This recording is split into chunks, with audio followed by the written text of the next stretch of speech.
In Washington, D.C., while all eyes seem to be solely focused on who is going to be nominated as the next U.S. president, a reality that's much harder to look at has been hiding behind the covers: the hunger calamity.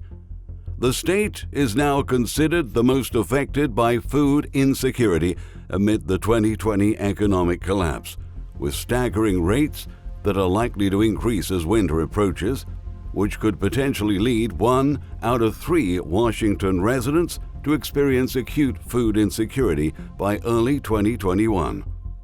Some households amongst the minority groups have been disproportionately affected, driving a substantial share of Washington's children and adolescents to experience alarming levels of food insecurity. Doctors are warning this could mark the physical and intellectual development of a considerable part of the next generation of Americans. For that reason, in today's video, we brought updated data that exposed this harsh reality that's been dangerously spreading across the country. So stay with us. Don't forget to give this video a thumbs up, share it with friends, and subscribe to our channel to keep updated with the next unfoldings of the 21st century economic depression. Although Washington has seen improvements in the local economy and in food security levels over the past few years, after the burst of the current economic downturn, all of it was lost. Since the beginning of the crisis, a disturbing increase in the number of Washington state residents who lack reliable and consistent access to sources of affordable, nutritious food was registered, and levels of food insecurity don't stop scaling up.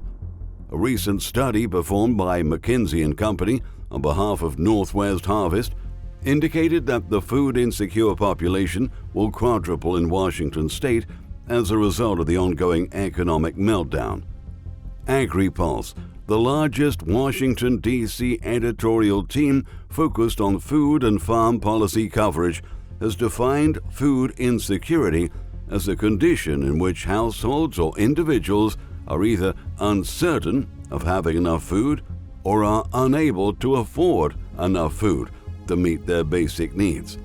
In a recent opinion piece by Dilip Bagel and Denise Chung, it was reported that 80% of jobs are currently at risk due to the deteriorating conditions of the present crisis. And in addition to another surge in viral cases, 2.2 million people could experience food insecurity in Washington state. One of the reasons for such an alarming figure is also related to the lack of proper distribution of vital assistance to food insecure individuals and families. This number is almost 4 times more than the rates of people who faced food insecurity prior to the current collapse, configuring nearly 500,000 newly affected individuals. Across the state, some counties might be particularly hard hit, with dramatic spikes in food insecurity predominantly concentrated in western Washington.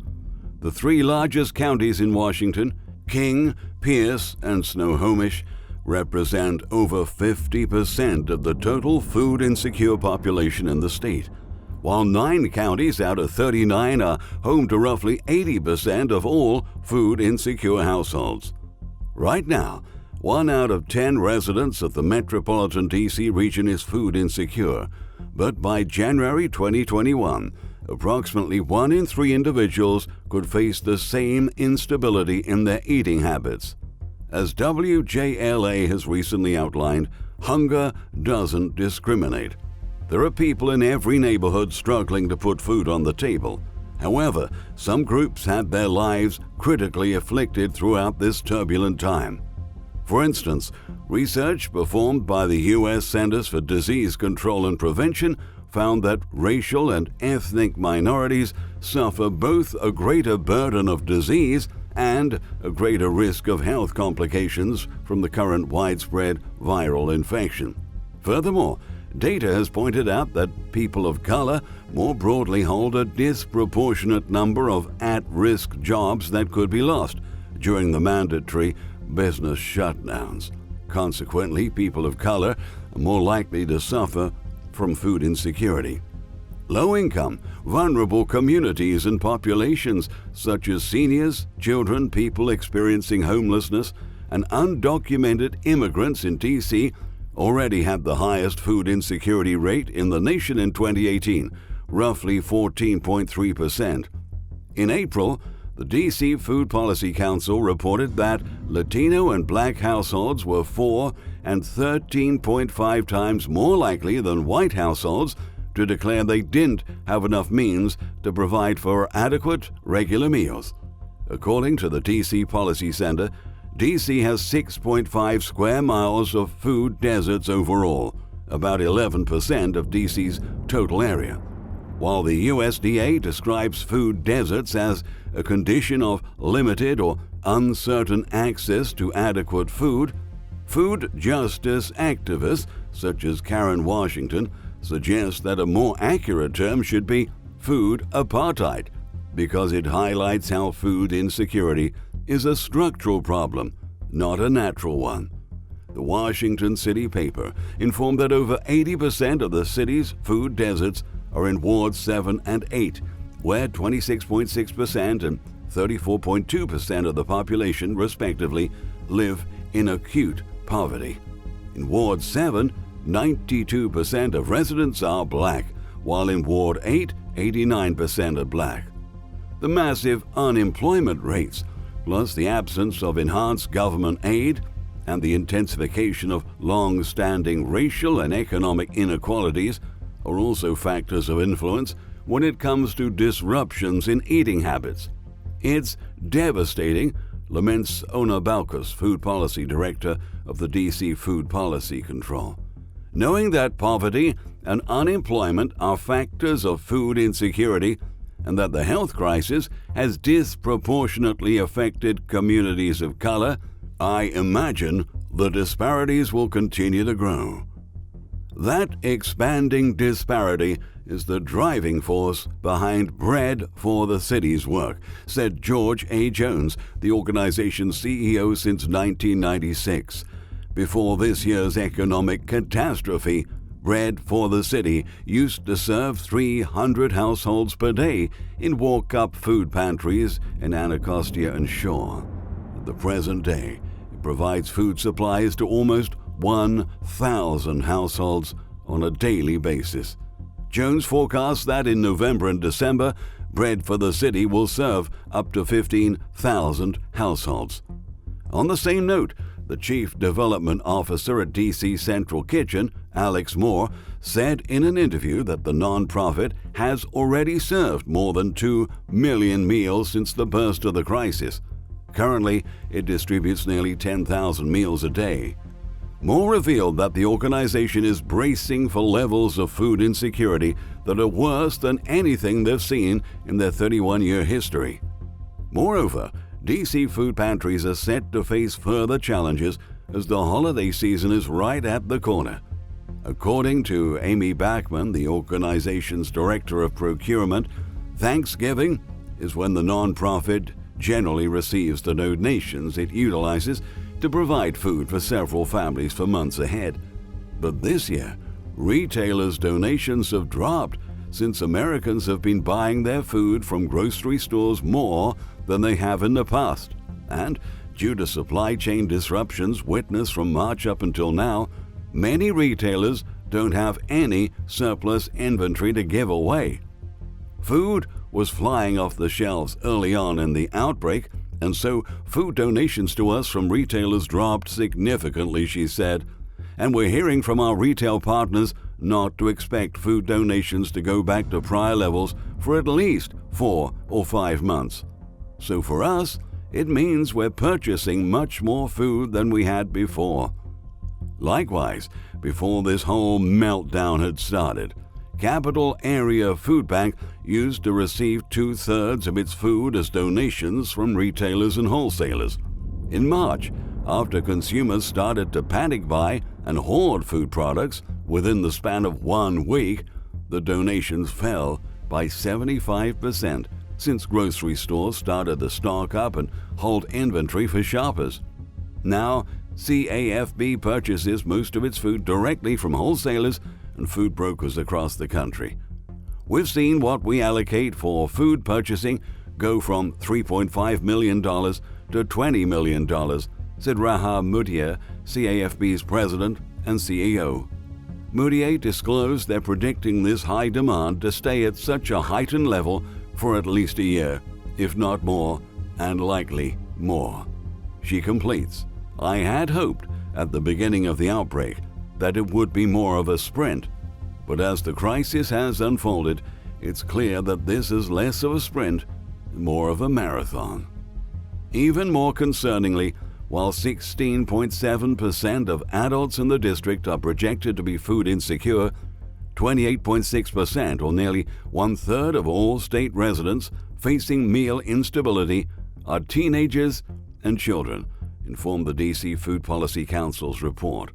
In 2019, 10.6% of adults and 19.3% of children were food insecure.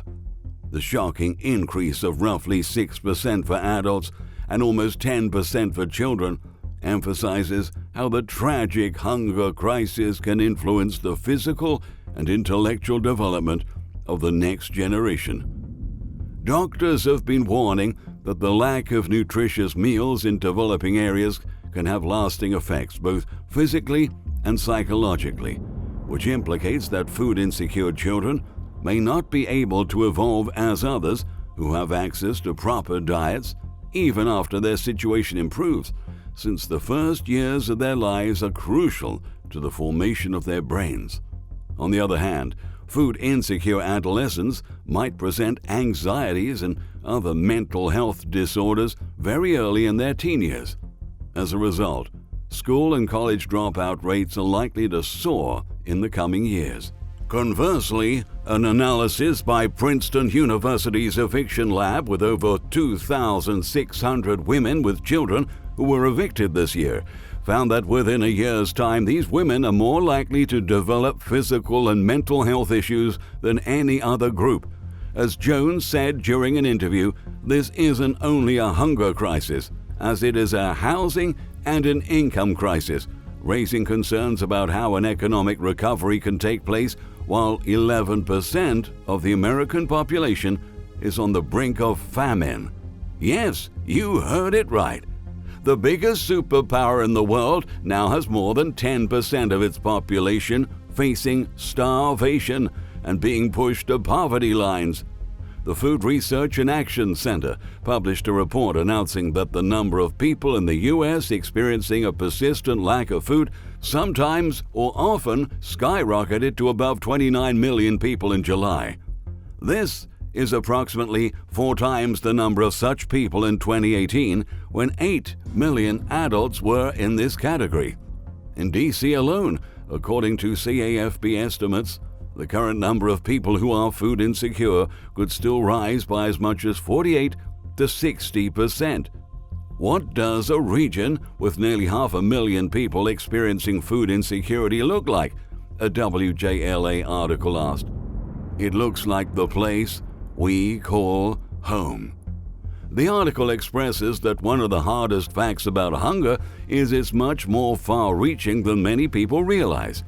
Most families struggling with hunger are living in the apartments and houses we can commonly pass by. They can ride the metro beside us, work in the businesses we frequent. Just about 5% of the people reliant on food banks are homeless.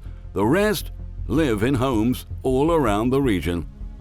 In times when social and economic misery continuously grows, budgets get tight and it becomes harder to escape food insecurity. Typically, food is one of the first items that get cut when people lose their main source of income.